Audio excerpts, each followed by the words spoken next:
하는 자의 태도라는 제목으로 하나님의 말씀을 나누도록 하겠습니다. 출애굽기 96번째 시간입니다.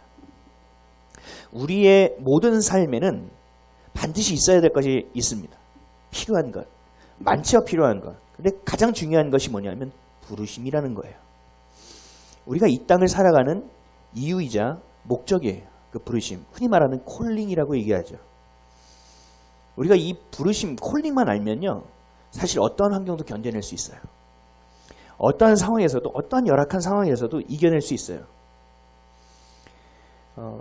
많은 사람들이 어떤 것에 대한 이유를 잘 몰라서 힘들어하는 거죠.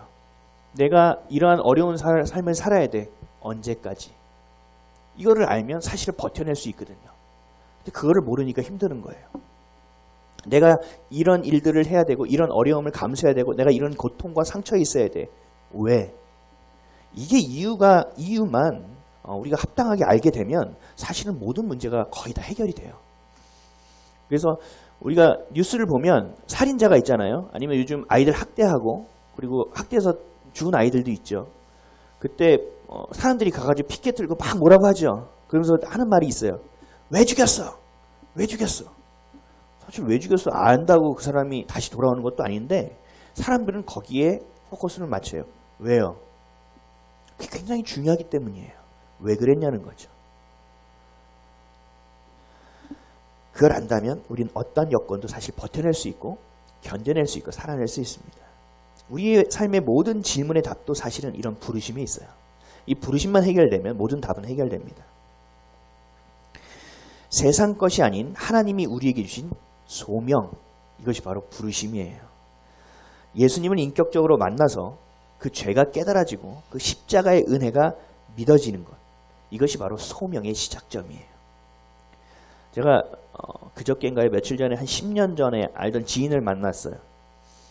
근데 그 분이 이런 단어를 쓰시더라고요. 썩 괜찮은 죄인이라는 단어를 쓰시더라고요. 저한테 그런 고백을 하는 거예요. 그동안 자기는 썩 괜찮은 죄인인지 알았다. 그런데 아니었다.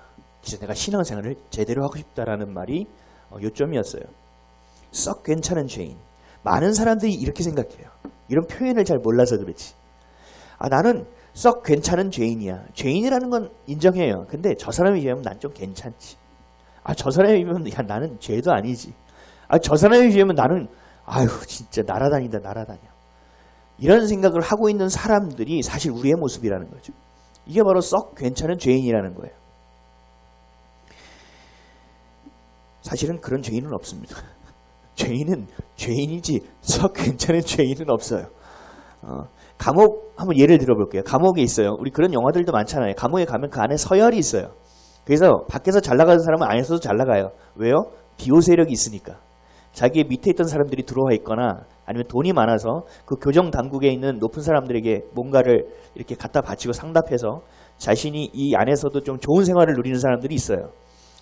뭐가 금지돼 있어도 다 할 수 있고 뭐 해도 또 할 수 있고 이런 어떤 그 자유가 보장되는 삶을 사는 죄인들도 있어요. 그래도 죄인은 죄인이에요. 그 사람이 아무리 그 안에서 자유를 누려도 그 사람은 죄인이에요. 그 사람은 감옥에 있는 사람이라는 거죠. 그러니까 사실은 썩 괜찮은 죄인이라는 말이 얼마나 모순된다는 표현이라는 것을 알아야 되는데 그 모순을 우리는 신기하게 믿고 있다고요. 나는 괜찮은 거야.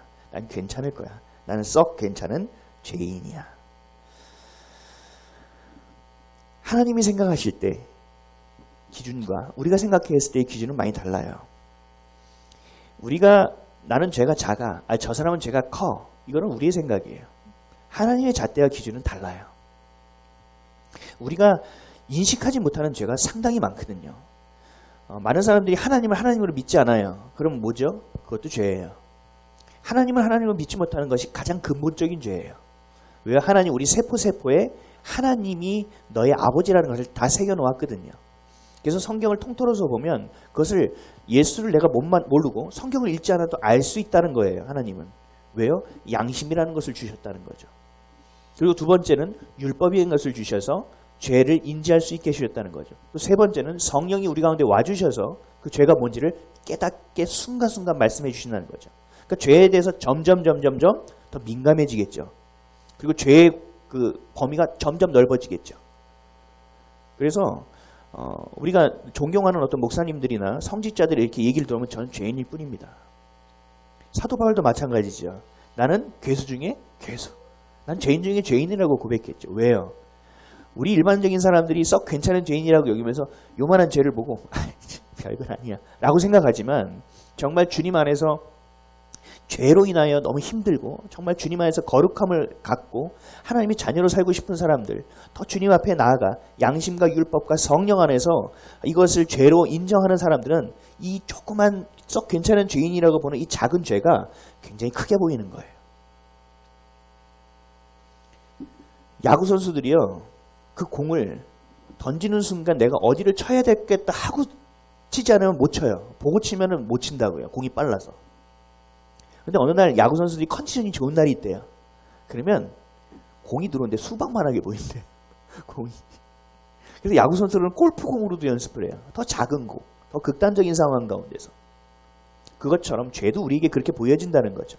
우리가 컨디션이 좋을 때, 영적 컨디션이 좋을 때, 우리가 영적인 근육이 생겼을 때, 우리가 정말 주님 안에서 자녀로서 막 애쓰며 살아갈 때, 그때 우리는 죄를 더 인식할 수 있다는 거죠. 그러나 자신이 자신을 죄인이라고 인정하는 경우는 극히 드뭅니다.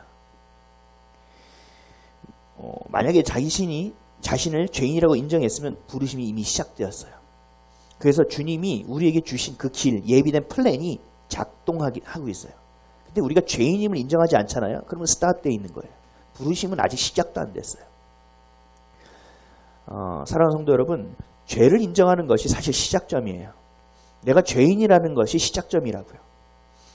베드로는 예수님을 만났을 때 예수님이 그리스도임을 아는 순간 뭐라고 했냐? 나는 죄인으로서이다. 나를 가까이 하지 말라는 거예요. 나를 떠나라는 거예요. 그런 고백이 우리 안에 있냐라는 사실. 그 죄인임에 대한 고백이 있을 때 우리의 부르심은 시작됩니다. 이것을 기억하셔야 돼요. 근데 아직도 시작하지 않은 사람들이 수두룩합니다. 생명은 있어요. 호흡을 하고 살기는 살아요. 이 물리적인 것들을 경험하면서 살기는 살아요. 근데 하나님이 주신 어떤 영적인 삶, 하나님이 주신 어떤 플랜, 하나님의 계획 안에 들어가 있지 않아요. 계속 딜레이예요. 스탑되어 있는 거예요. 똑같은 문제에서 또 넘어지고, 똑같은 문제에서 또 넘어지고, 똑같은 문제에서 또 넘어지고, 이것을 광야 40년을 살아갔던 이스라엘 백성처럼 똑같이 해내고 있다는 거예요. 그 땅에 들어가야 시작이에요. 그 땅에 들어가야 경작이 시작이에요. 들어가야 이제 생명이 시작이에요. 들어가야 이제 내가 뭔가 할 수 있는 거리가 생기는 거예요. 사랑하는 성도 여러분, 여러분은 부르심의 여정을 시작하셨습니까? 여러분들 스스로가 죄인이라는 것을 인정하십니까? 아직도 세상을 전부라고 여기며 살아가고 있습니까? 아니면 양다리를 거치고 계십니까? 세월을 아끼는 저와 여러분 되시기를 주님의 이름으로 간절히 축원드립니다. 제가 하나님의 자녀로 콜링, 소명을 받았을 때, 부르심을 받았을 때, 그리고 죄가 깨달아져서 정말 한 3시간을 울었던 것 같아요. 눈물을 그칠 수 없었던 그 인격적인 만남, 그리고 주의 종으로 부르셨다고 했을 때의 그 부르심, 그 이야기들은 나중에 이야기 나눌 때가 있을 거예요. 근데 우리 교회도 그 부르심이 있습니다. 우리 교회도 사실은 그런 부르심 안에서 세워진 교회입니다. 이제 여러분들은 좀 아실 거라고 생각되는데 우리 교회는 사실 다른 교회와 많이 달라요.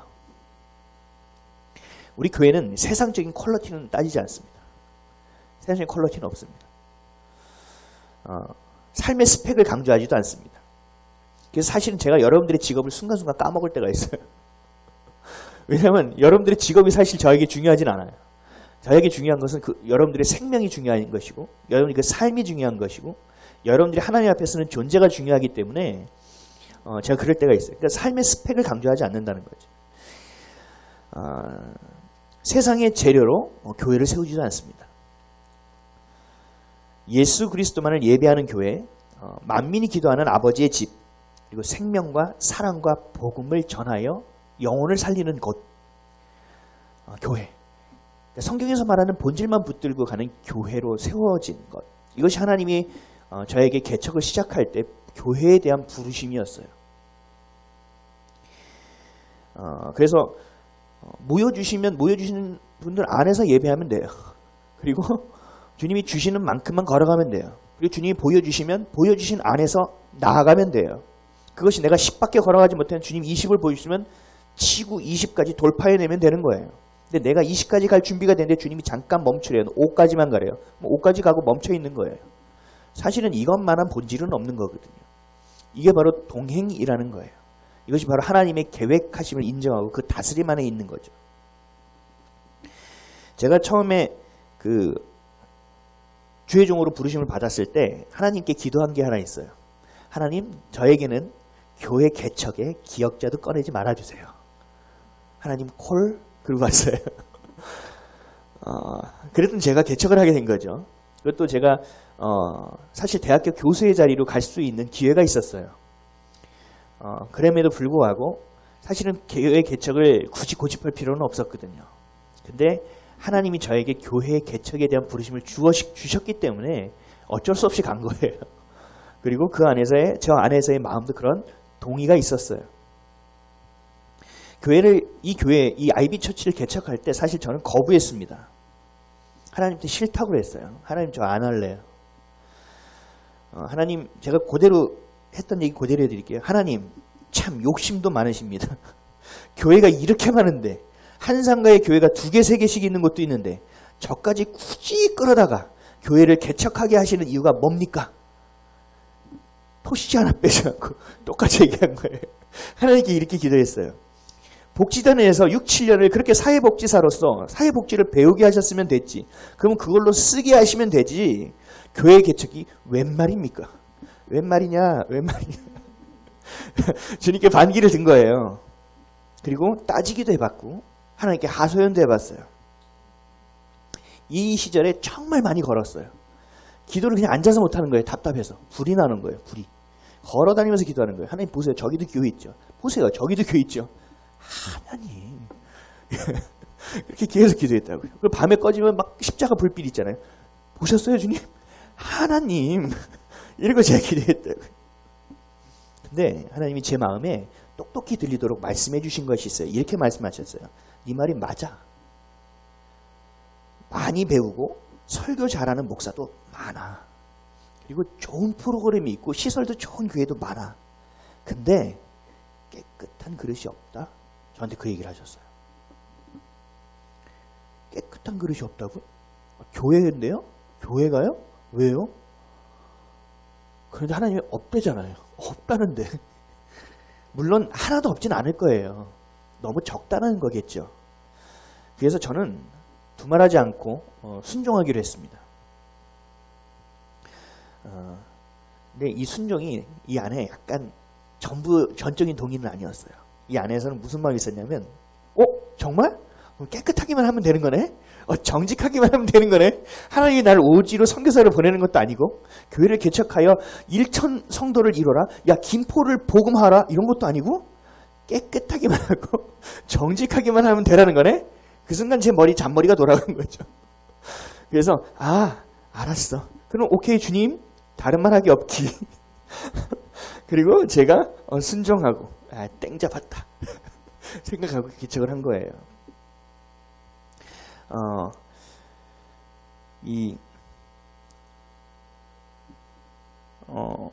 우리 교회는 사실 제가 프로그램 아는 거는 많아요. 그리고 많은 분들에게 이야기를 들었어요. 그래서 어떻게 하면 부흥이 될 수 있고 어떻게 하면 사람들이 몇 명까지 모일 수 있고 몇 명까지 모이면 어떤 프로그램을 돌리면 좋고 그리고 성도를 어떻게 훈련시켜야 되고 성도는 이런 존재이니 양 같은 성품을 얘기하면 이렇게 다뤄야 되고 이런 얘기 수도 없이 많이 들었어요. 근데 우리 교회는 그런 게 하나도 없죠. 인위적인 것은 하나도 없어요. 좋은 프로그램도 없고요. 조직도 없어요. 조직은 필요에 따라 하면 돼요. 그리고 하나님의 마음 주시는 데 따라 여러분들 움직이면 돼요. 그래서 우리 교회 몇 번 나와서 교회에 실망하고 안 나오시는 분들도 있어요. 그리고 교회 같지 않으니까. 그리고 교회 주보를 보거나 우리 홈페이지를 보면 별거 없거든요. 별거 없으니까 별거 없는 교회네 라고 비춰지기도 해요. 하지만 하나님이 우리에게 주신 그 본질, 그 하나님이 나의 하나님이라는 그 하나님을 향한 열정이 있다는 거죠. 아멘이십니까? 그리고 우리에게는 그리스도를 닮아가고자 하는 어떤 소망이 있다는 거죠. 아멘이시죠? 우리에게는 내 생각과 뜻이 아닌 하나님의 말씀을 듣고 믿고 따라 살아가고자 하는 간절한 진심도 있죠. 이거는 별로 아멘 아니세요? 아멘이시죠. 우리 교회는 별것 없는 교회예요, 사실. 그러나 그 부르심에 순결하게 응답하고 있는 교회이긴 합니다. 그래서 하나님한테 제가 그렇게 말씀드렸어요. 하나님 깨끗하고 정직한 거 자신 있어요. 근데 이러다가 무너지더라고요. 하나님 그래도 붙잡아 주셔야 돼요. 정직하고 깨끗하게 해주세요. 그리고 지금껏 오고 있는 겁니다. 그래서 나중에 이제 저희 여러분들 아시겠지만 제가 작년 거 원래 올 초에 우리 심의위원회를 한다고 그랬잖아요. 우리 교회 운영위원회 개최해서 우리 어떻게 지출과 수입이 어떻게 나가고 이걸 얘기해 드리려고 했는데 진짜 정리가 안 됐어요. 이제 9월달 정리하고 있어요. 작년 9월달. 왠지 아세요? 영수증을 제가 하나씩 다 붙여요. 하나씩 다 붙여서 그 통장을 기준으로 해서 수입과 지출을 다 맞춰요. 제가 복식 회계는 못하는데 그냥 단식 부기로 다 그냥 그 통장의 현금에 딱 맞춰요. 그래서 제가 어디 가서 뭐 했는지 밥 먹으면 누구랑 먹었는지 이런 것도 웬만하면 기억나는 건 다 써놔요. 왠지 아세요? 하나님이 말씀하셨잖아요. 깨끗하게 하라고. 정직하게 하라고. 그래서 여러분들 저랑 전도사님 사례비 얼마 받는지 알면 깜짝 놀라실 거예요. 왠지 아세요? 우리의 수준에 맞게 가져가는 거예요. 교회 통장에 잔고가 있어도 더 가져가지 않는 거예요. 왜냐하면 우리 교회의 성도의 숫자와 우리가 운영해야 될 것이 나오거든요. 월마다 얼마라고. 그럼 그것들을 계산해 볼 때 사례비는 더 가져갈 수 없는 거예요. 더 어떻게 할 수가 없는 거죠. 왜요? 깨끗함과 정직함이 더 중요하기 때문에. 이 교회의 부르심은 너무나 중요하기 때문에. 이 교회의 부르심처럼 여러분들이 하나님의 자녀된 여러분 한 분 한 분이 부르심을 받은 여러분이 그렇게 살아내야 돼요. 사실은. 우리 교회의 부르심만은 아니에요. 사실. 이것은 공통적인 부르심이고 이것은 너무나 기본적인 부르심이고 이거는 본질적인 부르심이라는 거죠. 근데 이거에 대한 응답을 우리가 하지 못해요. 왜요? 썩 괜찮은 죄인이라고 생각하고 있기 때문에. 오늘 본문은 조금 길어요. 근데 가장 중요한 명제를 다루고 있어요. 건축하는 자의 태도는 어떠해야 하는가? 하나님이 지시하신 그대로 성막을 잘 만들었는지를 하나하나 체크하고 있는 거예요. 이 본문은 좀 짧지만 이거 됐나? 이거 됐나? 오케이. 이거 성벽은 오케이. 이거 높받침은 오케이. 이걸 하나씩 따져가면서 체크하고 있는 거예요.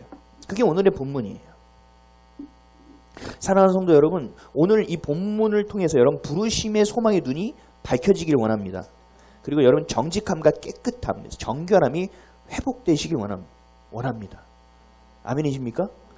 오늘 그렇게 포커스를 잡고 같이 하나님의 말씀을 나눠야 합니다. 첫째는 올바른 재료로 지어야 돼요. 하나님의 것은 하나님의 것으로 지어야 합니다. 내 눈에 좋아 보이는 것이 아니에요. 내가 갖고 있는 소중한 것으로 짓는 것이 아니에요. 하나님이 이것으로 하라면 하는 거예요. 내게 금이 있어요. 그래서 하나님께 금을 바치고 싶어요. 근데 하나님 그것은 금으로 하지 말라는 거예요. 노수로 하래요. 그러면 노수로 하는 거예요. 우리의 뜻대로 하는 것이 아니에요. 하나님의 것은 하나님의 뜻대로 해야 돼요. 많은 사람들이 하나님이 이렇게 말씀하시죠. 너 있는 그대로 나와. 야, 알아. 너 힘든 거 알아. 너 상처 알아. 너 죄인인 거 알아. 그냥 나와. 그 다음은 내가 할게. 근데 우리는 이렇게 생각하죠. 조금 더 나아지면 나오려고 그래요. 조금 더 좋아지면 하려고 그래요. 그리고 조금 더 보태지면 나오려고 그래요. 아니라는 거거든요. 이게 이 본문에서 다루고 있는 아주 중요한 내용이에요. 하나님이 하라면 그대로 하라는 거예요. 너 그대로 나오라면 그대로 나오라는 거예요. 자꾸 뭔가 덧붙이고 좋게 하려고 하지 말라는 거예요. 그대로 나오라는 거예요. 너 있는 그 자체가 나에게 너무 기쁨을 주는 자이기 때문에 그 나머지 부분은 네가 부르심에 대해서 응답만 하면 내가 할 거야 라고 우리에게 말씀하고 있다는 거죠. 하지만 우리는 자꾸 내 것을 넣어요. 자꾸 내 것을 넣어요. 그래서 하나님이 원하시는 것이 아닌 상태로 자꾸 앞에 나온다고요. 그럼 하나님이 받으시겠냐는 거예요. 고린도전서 3장 10절에서 15절에 이렇게 말씀하십니다. 내게 주신 하나님의 은혜를 따라 내가 지혜로운 건축자와 같이 터를 닦아두매 다른 이가 그 위에 세우나 그러나 각각 어떻게 그 위에 세울까를 조심할지니라. 이 닦아둔 것 외에 능히 다른 터를 닦아둘 자가 없으니 이 터는 곧 예수 그리스도라.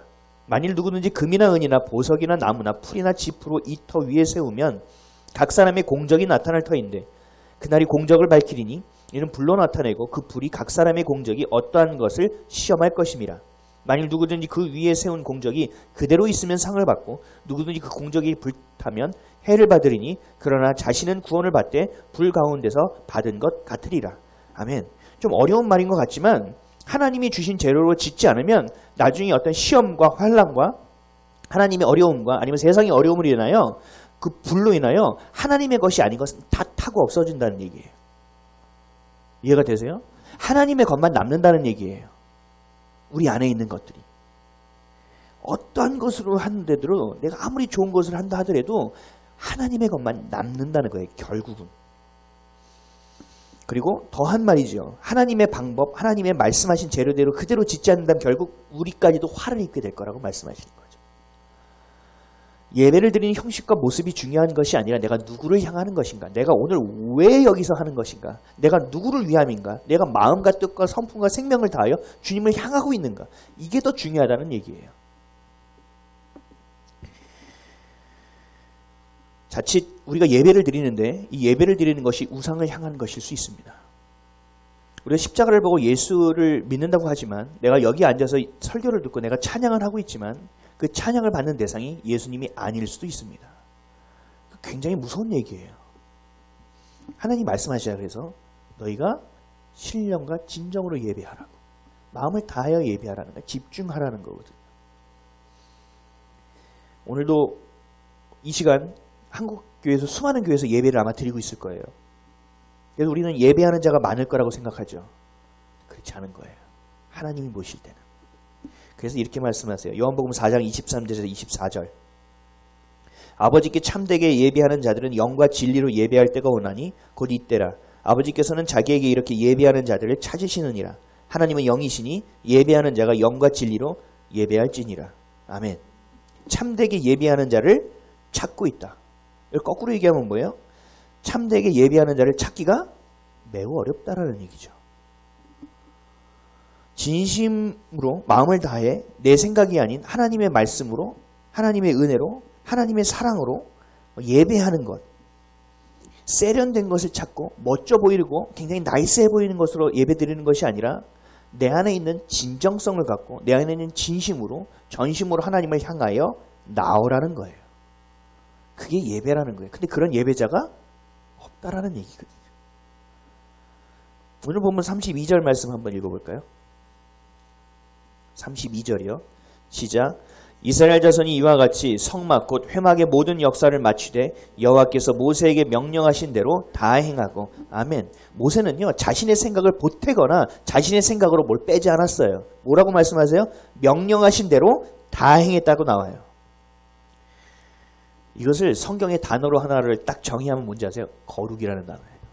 거룩. 하나님이 주신 것으로 살아내는 것이 거룩이에요.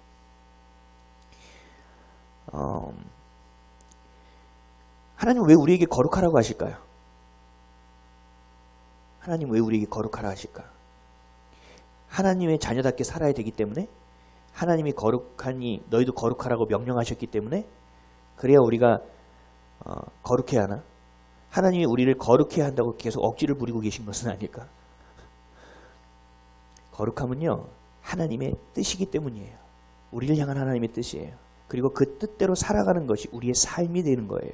우리의 삶의 태도가 되어야 되는 거예요. 왠지 아세요? 거룩은 이 땅을 하나님의 자녀로 살아갈 수 있는 능력이기 때문이에요. 그러니까 거룩함을 잃어버리면 능력이 없는 거예요.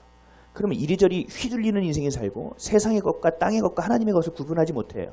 미혹과 유혹 가운데서 벗어나지 못하고 세상의 것에 매이는 종된 인생을 산다는 거죠. 거룩함은 능력이에요.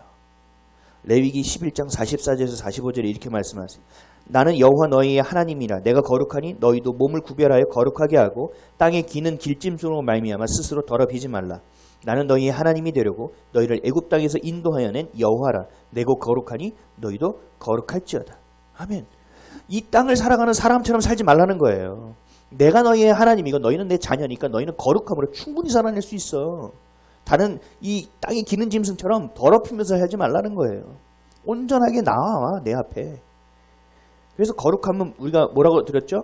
구별됨이라고 들었죠. 구별됨은 어떤 것의 구별됨이에요? 세상의 것과 하나님의 것을 구별해낼 수 있는, 그렇죠? 우리 창세기에 나오는 하나님의 아들과 세상의 딸들이 구별되어 있는 것처럼, 공중의 새와 물에 사는 물고기가 구별되어 있는 것처럼, 빛과 어둠이 구별되어 있는 것처럼 구별된 인생, 완전하게 하나님의 겉에 와 있는 인생, 이것이 바로 거룩이라는 거예요. 그 거룩이라는 것은 하나님 자녀로서의 여러분들의 정체성이 돼야 되는 거죠. 다른 사람들도 이렇게 하고 살잖아. 이게 뭐가 잘못된 거야 라고 얘기할지라도 내가 주님 안에서 생각해 보는 거죠. 근데 이것이 내가 지금 이걸 안 하면 내가 이익이 안 돼. 그럼에도 불구하고 난 이걸 하지 않아. 안 해. 그러면 사람들이 야 이거 안 하면 너 지금 힘들어. 이거 해야 돼. 지금 물 들어올 때 노를 저어야 된다고. 지금 해야 돼. 눈 한 번 딱 감고 지금 가. 그렇게 얘기하죠. 주변에서. 그러면 얘기하지. 아내가 아니에요. 나 못해. 왜? 예수님이 싫어하죠. 그런 헐 막 이러지요. 그리고 믿는 자들은 와우 라고 얘기하죠. 어떻게 너무 고리타분한 거 아니야? 너무 아니야? 하고 나중에 생각해보면 와우 이게 되는 거예요. 이게 우리의 정체성이라는 거죠. 거룩이라는 것은. 이 거룩이라는 단어는요, 성경 위에서는 찾아보기가 어려워요. 거룩해 보인다 이런 의미로는 써요. 근데 거룩하게 보인다는 것을 그 이면에 뭐냐면 위대해 보인다, 대단해 보인다라는 뜻으로 쓰지 우리처럼 홀리라는 차원에서 쓰진 않아요. 이 거룩함이라는 단어는. 왜냐하면 거룩은 하나님의 것이기 때문이 그래요. 거룩은 하나님의 것과 세상의 것을 구별하고 땅과 하늘의 것, 빛과 어둠의 구별. 결국 거룩하게 되는 것은 하나님의 뜻이다 라는 거죠. 데살로니가전서 4장 3절에서 8절에 이렇게 말씀하세요. 거룩이라는 것은 하나님의 뜻이라는 정의를 명확하게 하시는 거예요. 데살로니가전서 4장 3절에서 8절 하나님의 뜻은 이것이니 너희의 거룩함이라 곧 음란을 버리고 각각 거룩함과 존귀함으로 자기의 아내 대할 줄 알고 하나님을 모르는 이방인과 같이 세욕을 따르지 말고 이 일의 분수를 넘어서 형제를 해하지 말라. 이는 우리가 너희에게 미리 말하고 증언한 것 같이 이 모든 일에 주께서 신원하여 주심이라. 하나님이 우리를 부르심은 부정하게 하심이 아니요 거룩하게 하심이니 그러므로 저버리는 자는 사람을 저버림이 아니요 너희에게 그의 성령을 주신 하나님을 저버림이니라. 아멘. 거룩함이라는 것을 우리가 지키고 지키지 않는 것은 우리의 옵션이 아니라는 거예요. 거룩함은 필수예요. 그래서 그 거룩함을 갖고 나아가는 것이 하나님의 뜻된 자녀됨, 정체성으로 살아가는 길이에요. 그러나 그 거룩함을 저버렸을 때 그냥 내가 좀 더러워졌지 이게 아니에요. 성령을 저버린 자가 된다는 거예요. 하나님의 자녀된 우리에게는 이 환희, 감격, 기쁨이 끊어질 수 없어요. 그 사랑은. 왜요? 거룩하기 때문에 그래요. 반대로 우리가 거룩함을 놓치잖아요. 그럼 세상의 기쁨과 환희와 사랑은 놓치게 돼 있어요. 받을 수 없어요. 하나님을 향하여 하나님과 우리가 마치 탯줄이 연결되어 있는 것처럼 연결되어 있어야 우리가 영향을 받는 거예요. 나무가 정말 오염된 땅에 심겨지면 아무리 좋은 나무도 썩어버리는 거예요. 그러나 흐물흐물하고 언제 죽을지 모르는 나무도 좋은 토양에 갖다 꽂아주면 다시 살아난다는 거죠. 거룩이라는 것에 우리의 뿌리를 내려야 한다. 이 거룩이라는 단어를 반드시 기억하셔야 돼요. 그러니까 거룩함이라는 것을 다시 정의하면 뭐냐? 더 쉽게 얘기하면 거룩함이란 죄가 끊어졌다는 뜻이에요. 죄가 어떻게 끊어져요? 아니요. 그렇게 끊어지는 것이 아니라 나는 죄인이죠. 여전히. 그러나 이 죄인됨을 가지고 주님 앞에 그대로 나왔을 때 예수 그리스도의 그 보혈, 그 이름에 힘입어 우리의 죄가 사여지는 것. 이것이 끊어지는 것. 우리가 주님 안에 가 있어야 되는 거죠. 거룩하지 않으면 그럴 수 없다라는 얘기예요. 어둠에서 빛으로, 절망에서 소망으로, 죽음에서 생명으로 옮겨왔다. 이것이 거룩하게 되었다라는 뜻이에요. 결국 거룩함은 말씀하신 그대로 살아남에 있어요. 말씀하신 그대로 가면 돼요. 근데 어렵죠. 그렇죠? 그대로 가면 되는데 그게 어려워요. 제가 쉬운 방법을 하나 알려드릴게요. 전에도 한번 알려드렸는데 생명이 뭔지 잘 모르겠다. 나는 빛이 뭔지도 모르겠고 주님의 자녀로 살아가는 것이 잘 뭔지 모르겠다 라고 생각하시면 죽음과 이 어둠과 절망, 이건 하나님의 단어가 아니거든요. 이런 것을 하나씩 버리면 돼요. 여러분 집을 깨끗이 하려면 어떻게 되는지 아세요? 버리면 돼요. 안 쓰는 것 버리면 돼요. 저희 아들이나 애들한테 얘기해요. 야, 1, 2는 안 쓴 거는 안 쓰는 거야. 언젠가 없어. 안 쓰는 거야. 옷도 1, 2년 안 입어? 안 입는 거야.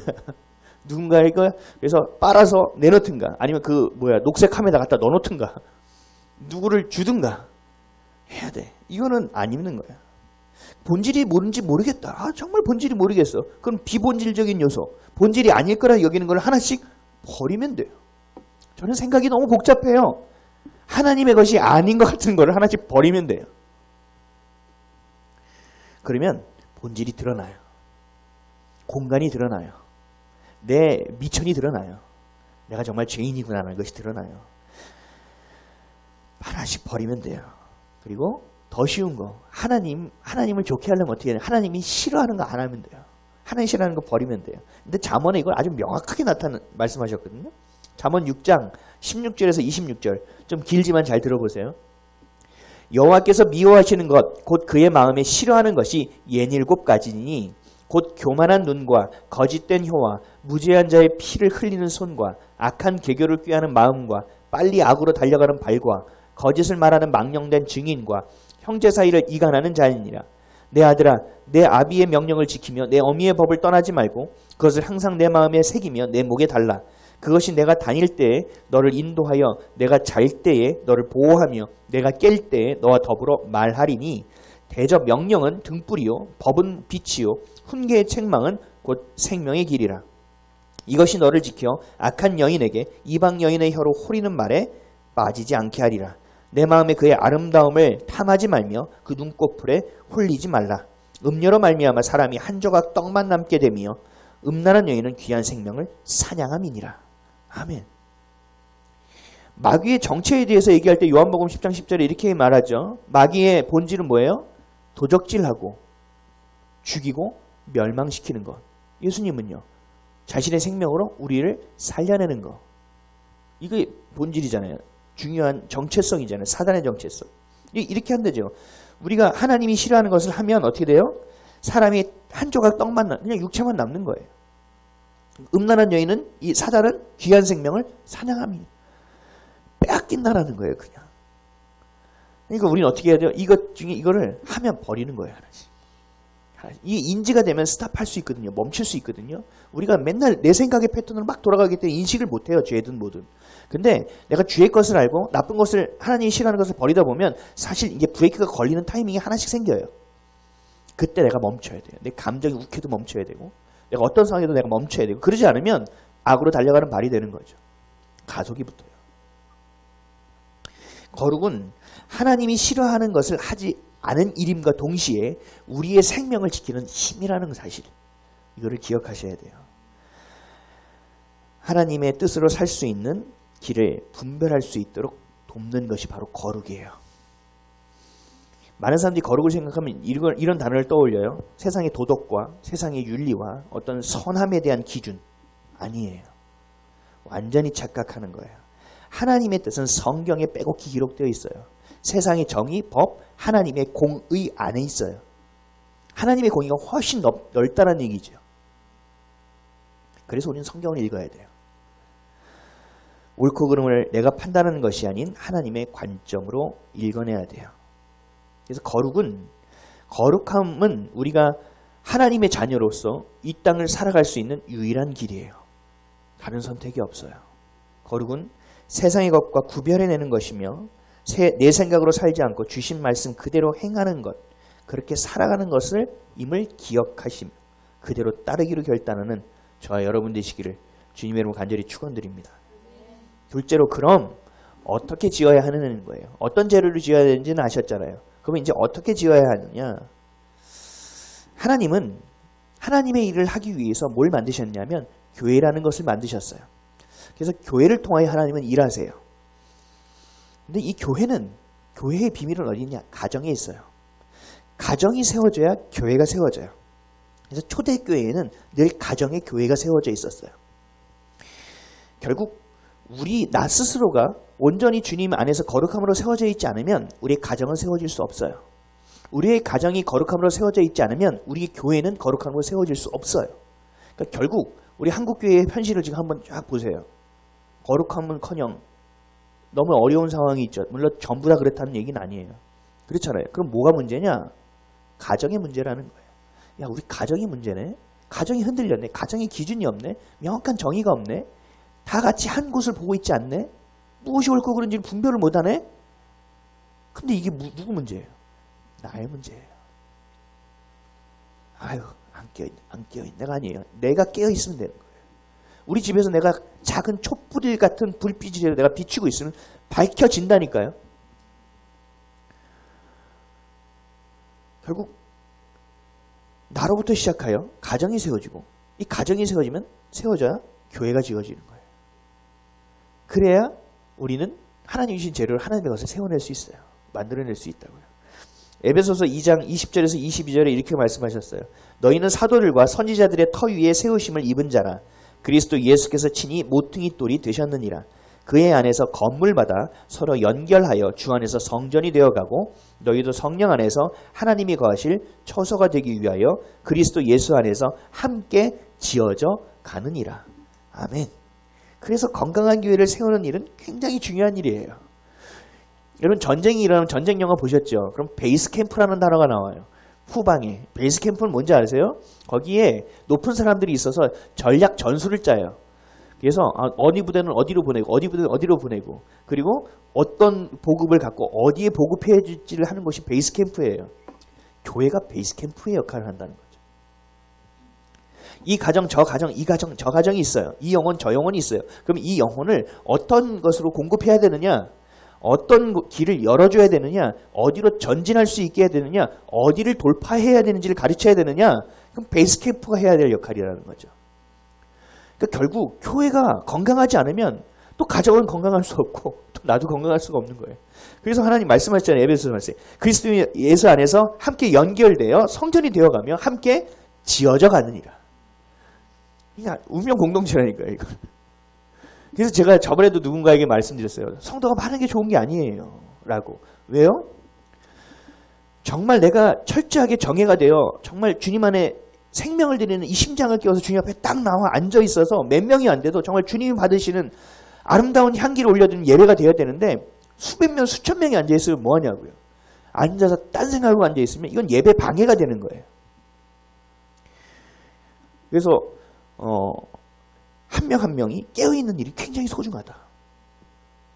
누군가를 여기 와서 앉혀놓는 것이 그렇게 중요한 일이 아니라는 거예요. 그 사람이 여기까지 오는 과정이 중요한 것이고 그럼 그 과정 다음의 여정은 어떻게 끌어갈 것인가가 또 중요한 거죠. 나로부터의 시작이라는 거예요. 나로부터. 개인이 튼튼하셔야 돼요. 여러분이 튼튼하셔야 돼요. 그리고 여러분들의 개인의 거룩이 결국은 교회의 거룩이 돼요. 결국 교회의 거룩이 여러분들 개인의 거룩이 돼요. 함께 지어져 가는 거예요. 내가 우리 교회가 되고 우리 교회가 내가 되는 거예요. 그래서 성경에서는 뭐라고 말씀하신지 아세요? 피차 가르치고 피차 배우는 것을 게을리하지 말라고 말씀하세요. 피차는 뭐예요? 서로. 저도 여러분들에게 배우는 거 있어요. 여러분 제가 얘기 안 해서 그렇지. 제가 배우는 게 있어요. 여러분들 저를 통해서 배우는 게 있잖아요. 피차라고요. 그리고 우리 예배 마치고 잠깐 얘기할 때도 저런 생각을 갖고 계시는구나. 야, 신앙을 저렇게 가져가는구나. 저런 일 있을 때는 저 집사님은 저렇게 행동하셨네. 하고 서로 간의 이야기를 허심탄회하게 나누면서 은혜도 나눠 먹는 뿐만 아니라 배운다고요. 그리고 서로 가르침이 되는 거죠. 골로새서 3장 16절에 이렇게 말씀하셨어요. 그리스도의 말씀이 너희 속에 풍성히 거하여 모든 지혜로 피차 가르치며 권면하고 시와 찬송과 신령한 노래를 부르며 감사하는 마음으로 하나님을 찬양하고. 이게 교회예요. 이게. 피차 가르칠 수 있어야 돼요. 피차. 서로. 그래서 교회는 경건과 거룩을 서로 세울 수 있도록 지켜주는 거예요. 그리고 서로 기댈 수 있는 또 어떤 역할을 해주는 거예요. 이게 교회예요. 교회는 어떤 이익을 추구하는 집단이 아니에요. 어떤 영리를 추구하는 집단도 아니에요. 어떤 분은 그렇게 얘기해요. 에이, 성도 많으면 목사님 사례비 올라가잖아. 이렇게 얘기하는 분도 계세요. 뭐 그럴 수도 있죠. 근데 그건 내가 정하는 게 아닌데. 저는 그렇게 얘기해요. 그러니까 사람의 관점이 어디 있냐에 따라 완전히 달라지죠. 교회는 경건과 거룩을 함께 서로 세워가는 곳이다. 서로가 서로를 지켜주며 서로가 서로를 붙들어주는 곳이다라는 사실을 명확하게 아셔야 돼요. 그래서 그 거룩함으로 나를 세우고 그 거룩함으로 가정을 세우고 그 거룩함으로 교회를 세워야 되는 거예요. 아멘이십니까? 그래서 우리 이 예배당을 뭐라고 얘기해요? 성전이라고 얘기하죠. 뭐예요? 거룩한 곳이라는 거예요. 여러분들 뭐라고 불러요? 성도라고 부르죠. 왜요? 거룩함을 따르는 자들이라는 뜻이에요. 그래서 전 뉴스에서 신도라고 나오면 기분 너무 나빠요. 그 신은 어떤 대상이든 다 신 쓰잖아요. 성도는 달라요. 거룩함이 베이스라고요. 그래서 그리고 또 거기에 그치지 않지. 하나님이 여러분들에게 뭐라고 말씀하신지 아세요? 너희도 각자가 교회고 너희 각자도 성전이다라고 말씀하시죠. 고린도전서 3장 16절 17절이에요. 너희는 너희가 하나님의 성전인 것과 하나님의 성령이 너희 안에 계시는 것을 알지 못하느냐. 누구든지 하나님의 성전을 더럽히면 하나님이 그 사람을 멸하시리라. 하나님의 성전은 거룩하니 너희도 그러하니라. 아멘. 여러분 굉장히 거룩한 분이에요. 제가 사실 예전에 담배를 굉장히 오래 피웠는데 이 말씀 때문에 제가 담배를 끊어야겠다는 생각을 했었거든요. 이런 말씀이 있네? 그래서 지금도 담배 피는 청년들에게 제가 그렇게 권면해 줄 수가 있는 거예요. 야, 네가 담배 이렇게 막 피고 있잖아. 그럼 되게 좋지. 근데 네가 교회 예배당 앞에서 성전 안에서 담배 피고 생각해. 그런 짓은 안 해요. 그러더라고요. 야, 고린도전서 3장 펴봐. 그러고 얘기하는 거예요. 이게 그 뜻이에요. 그럼 네가 성전이라니까. 너가 지금 담배 하고 있으면 네가 네 안에 성전에다가 막 담배 연기 막 너구리 잡고 있는 거야, 네가. 땅의 것이 충만한 우리가 하늘의 것을 입어야 합니다. 어둠의 자녀들은 빛의 자녀로 변화되어야 합니다. 세상을 사랑하는 자가 그리스도를 사랑하는 자가 되어지는 거예요. 이처럼 거룩하게 되어지는 일, 이것을 신학적 용어로 뭐라고 얘기하느냐? 성화라고 얘기해요. 거룩함으로 변화한다. 예수님을 닮아가는 과정이다. 하나님의 형상으로 지음받은 우리가 그 형상으로 다시 회복되어지는 것이다. 이것이 바로 성화의 과정이에요. 그리고 함께 거룩함으로 지어져 가는 것, 이것이 우리예요. 그것이 바로 교회라는 거죠. 거룩하게 되는 것이 우리의 삶의 목적이 되어야 돼요. 그렇게 위해서는 어떻게 해야 될까요? 여러 가지가 있죠. 가장 중요한 건 하나만 말씀드릴게요. 하나님 앞에 나아가야 한다. 왜요? 우리 능력으로는 불가능하니까. 거룩함은 우리가 할 수 없어요. 거룩함은 불가능해요. 너무나 어려운 일이고 말도 안 되는 일이에요. 우리가 본능을 배웠어요. 주일날. 본질을. 그래서 하나님의 뜻대로 가야 된다고 생각하고 그렇게 살아야지 결단까지 했어요. 근데 세상에 나가서 직장 안에서 또 여러 가지 관계 안에서 세상의 일들, 본능적인 일을 계속 하다 보면 결국은 본능이 앞서가는 존재가 우리예요. 맞아. 걱정하지 말고 근심하지 말고 감사함을 알아야지. 할렐루야. 주님 통장에 잔고가 없어도 우리의 양이 없어도 포도가 없어도 할렐루야. 그러고 나가다가 이제 누구 월급 줘야 되거나 뭐 관리비 나가야 되면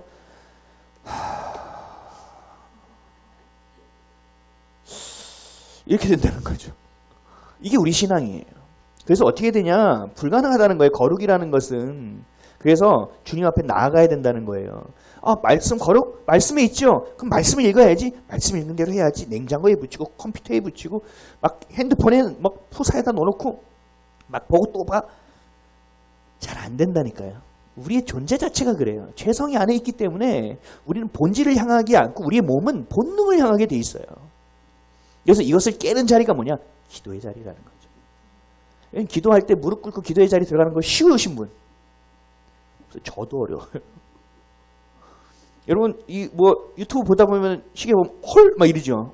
언제 이렇게 시간이 이렇게 갔지? TV 채널 돌리다 보면 어머 벌써 나갈 때가 됐어? 이러잖아요. 그렇게 본능적인 것은 그렇게 돼요. 쉽게. 근데 본질은 그렇게 되잖아요. 기도까지 시계 보면 5분? 이렇게 해요. 1시간 타임머치 딱 맞춰놓고 주여 기도하고 딱 보면 어머 30분도 안 됐네. 이게 본질이 어렵다는 거예요. 이렇게.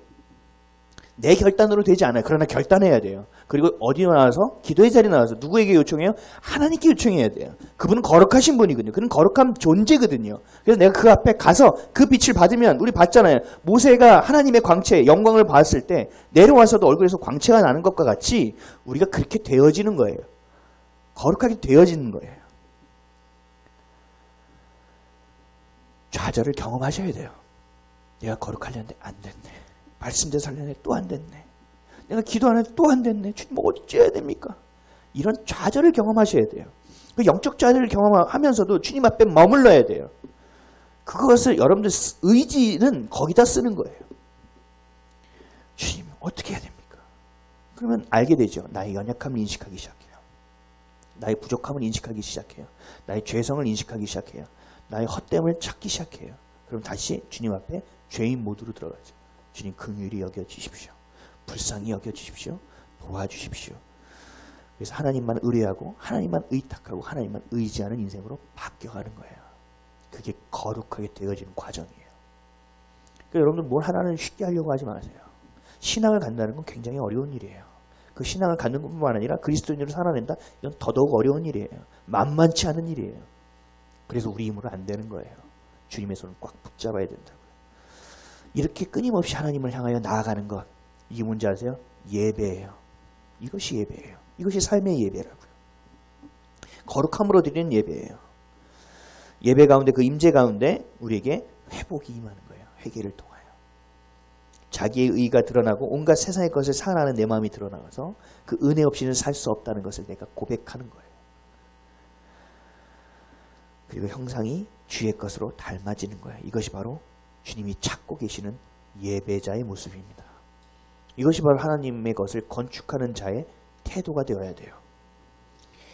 오늘도 그토록 그런 예배자를 찾고 계십니다.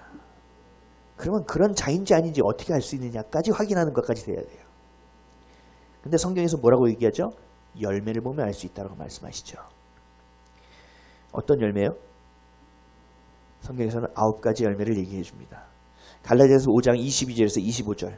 오직 성령의 열매는 사랑과 희락과 화평과 오래 참음과 자비와 양성과 충성과 온유와 절제니 이 같은 것을 금지할 법이 없느니라. 그리스도 예수의 사람들은 육체와 함께 그 정욕과 탐심을 십자가에 못 박았느니라.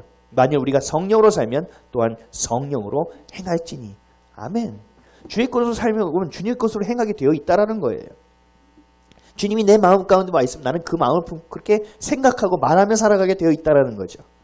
그래서 이런 9가지 열매가 주렁주렁 열려진대요. 여러분 이 열매를 보시면 알아요. 내가 성화되어지고 있는가 아닌가를 분명히 볼 수 있다는 거죠. 사랑하는 성도 여러분, 말씀을 맺을게요. 올바른 재료로 지어야 합니다. 올바른 재료라는 것은 하나님이 말씀하신 것, 이것으로 지으셔야 돼요. 그리고 오직 무엇으로 지어야 돼요? 거룩함으로 지어내야 돼요. 옛날에 구약 때 성경을 필사하며 옮겼던 사람들은 그 안에서 하나님의 이름이 나오면 모든 것을 멈추고 다시 목욕하고 다시 옷을 갈아입고 다시 주님을 예배하고 다시 글을 썼어요. 그러다 다시 하나님의 이름이 나오면 다시 목욕하고 다시 옷을 갈아입고 이 정도로 거룩과 정결을 하려고 했다고요. 우리 그 정도는 안 하더라도 정말 주님 안에서 거룩함을 옷 입는 자가 되어야 되지 않겠습니까?